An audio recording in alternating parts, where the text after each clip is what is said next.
Hey, I'm Ryan Ashley, and today we are going to make fancy wave earrings.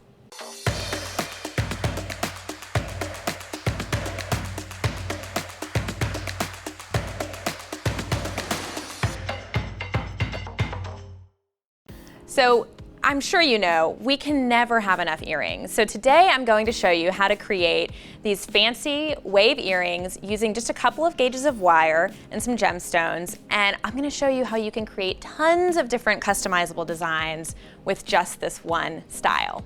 So let's get started and take a look at what you're going to need. So you will need 20 gauge wire. This is Silvertone German style. Silvertone 26 gauge wire. Here I have zircon and garnet little beads, just any little beads you have will work. A flush cutter, chain nose plier, flat nose plier. This is a wubber. You could also use a bail shaping plier, round nose plier, bench block, and hammer. I've taken out my earrings so you can see both pairs. We are going to make this pair today, but using this technique, you can make your earrings as short and dainty or as long and wavy as you want. Okay, so first thing I'm going to do is take about a foot of my Silvertone 20 gauge German wire, and I'm going to cut it in half with my flush cutter. Doesn't have to be exact, but the idea is just to give yourself just enough wire to work with to make your wave as wavy as you want. First step is to take your round nose plier and go a little bit away from the edge, maybe about 1/4 of an inch, and just go ahead and turn that over. The goal here is to create this loop until it meets the other edge of the wire. Now once we're there, I'm going to pivot just a little bit because right where those wires meet, I want to create a little angle. I just slightly bend this, and now this is what you've got.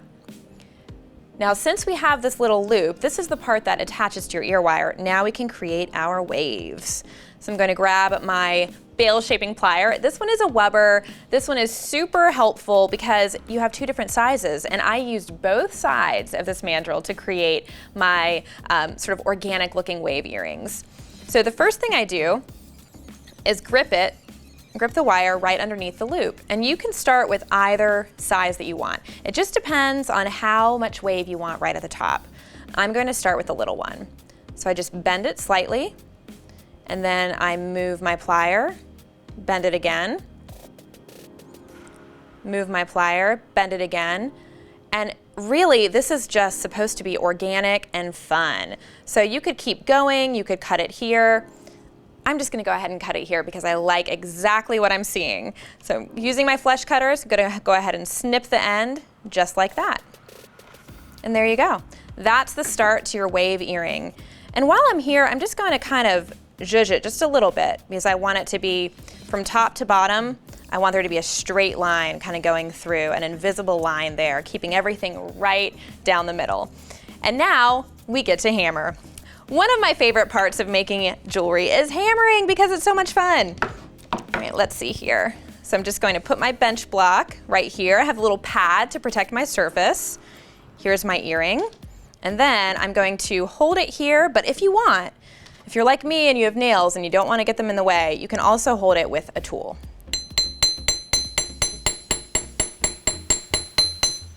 Now I'm going to flip it around, just brace it with a tool. And then I'll flip it over. It's all hammered. I don't really need to hammer it anymore, but I want it to be flat. So I'll give it another little hammer, just lightly this time. There you go. So now that I have that, now when you hammer your wire, sometimes you'll notice that your openings might just open up a little bit more. So I'll go ahead and make sure that that is closed just the way I like it. And I think I want to use my chain nose pliers because you see that little edge there that came out during the hammering. I just want to smooth that out just a little bit. So I'm going to grip it right there. There we go. And just give it a little tweak and then move that right in. Squeeze it just a little bit. There we go. Okay, perfect. So now I double check, it's still flat. I can move my bench block out of the way. And now I'm going to grab just a few inches, about 10 inches of my 26 gauge Silvertone wire.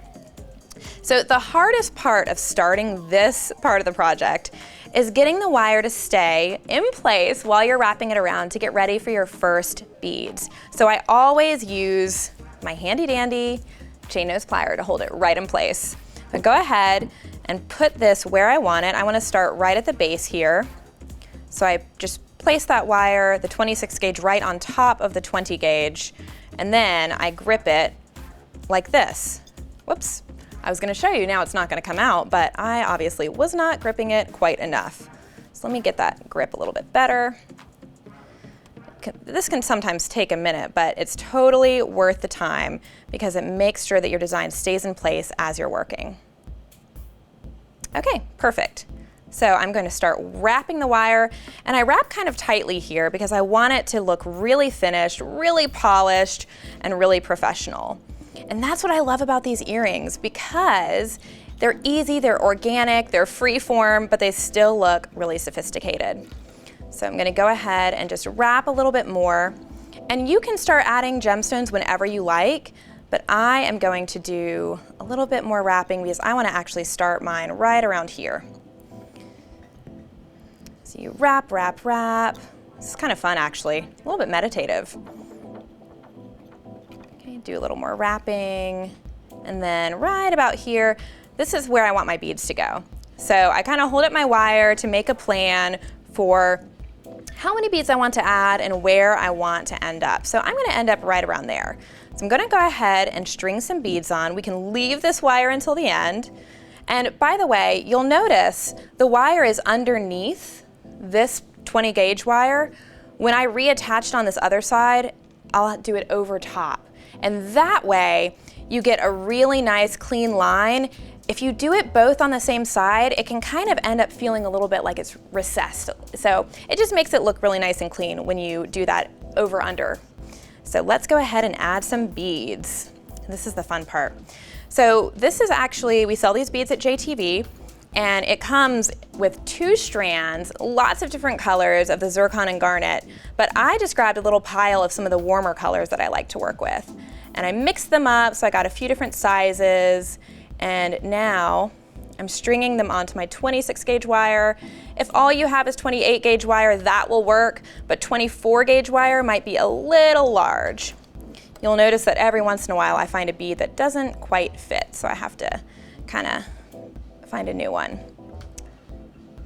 Okay, let's see here. Sometimes the holes are hard to find. There we go. So I'm thinking 5 might be enough. I'm going to go ahead and add those and then give it a try and see what happens.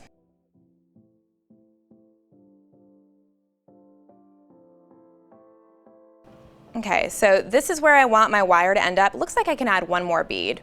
So I'm going to add one more little one, and then I'll wrap once again. Oops, let me try a different one here. Okay. All right, so that's a perfect fit.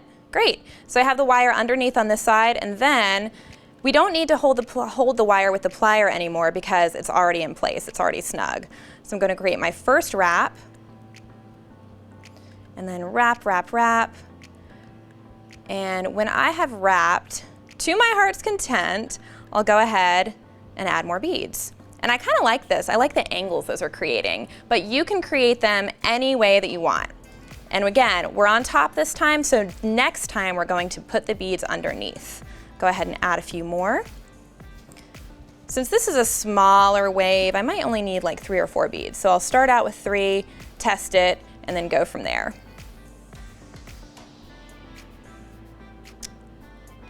And this is a great opportunity. If you have an aught light at home or any kind of magnifying light, you might want to use that when you're stringing these beads. Definitely makes it a little bit easier. Okay, there we go. Slide the beads down. I went ahead and I went crazy. I added 4. Let's see how those fit. I kind of like that.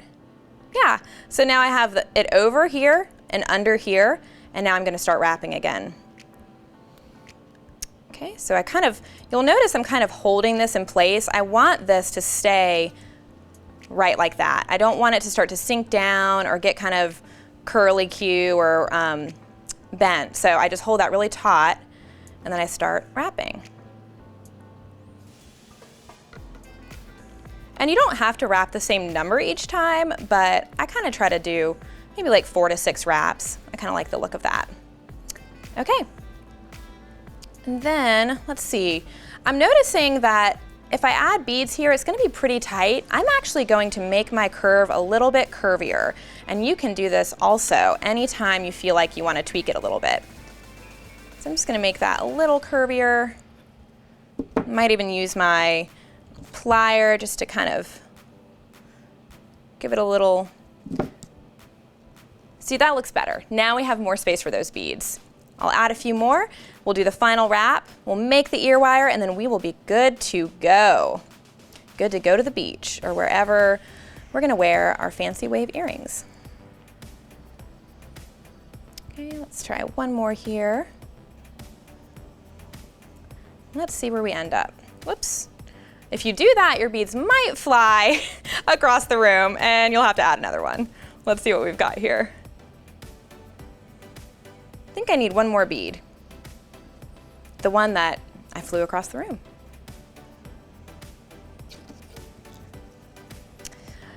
I think it would be really fun to make these with somebody's birthday in mind. So if you know somebody's birthstone and you know they have a birthstone coming or a birthday coming up, go ahead and get some birthstone beads and make them some wavy earrings. So this is the final wrap. I like to leave just a little tiny piece of wire poking out just because I think it looks cute. And then I'm going to go ahead and clip this with my flush cutters. Okay, move this out of the way. Going to press that down. That way it won't stick you. And then I clip this one at the top. Just going to kind of push it in a little bit to make sure it's nice and close to the rest of those wires. And get in really tight there. Here we go. And then I do a little squeeze. I'm squeezing it both from, there we go. And then right there. Perfect. So I'm just gonna look at my earring. I like it. I love how organic it is. I love all the detail from the wrapping, and the gemstones really make it pop. So last step is an ear wire. Now you can use that same 20 gauge German style silver tone ear wire, but if you don't have German style, that's okay. Just make sure you're using a wire that's not super soft. This one is definitely not hard, but it has a little bit of memory to it, which I really like. So I'm gonna scoot this out of the way. I'm gonna grab my round nose plier, and like I said before, just a few millimeters from the tip, make a loop. So we have that angle, then scoot it so that we can create that really nice, looks like an eye pin there. And then I'm gonna turn this over and just a little space from the bottom, going to twirl it around the mandrel. Then I can clip it just like that. And you can always do 2 wires at once if you want to make them the exact same size. That's what I recommend if you're making ear wires. It makes it a lot easier to be consistent. And then last step is to do a light hammer here, just so the style matches the earring. And you might want to file the end of this as well, or if you have a little like wire rounder, you can use that. So let's see. Open this up, attach our wire, and voila, you have made a fancy wave earring. And I just want to show you real quick, if we're looking at these, all I did there was create a larger wave closer to the top, and then I cut it.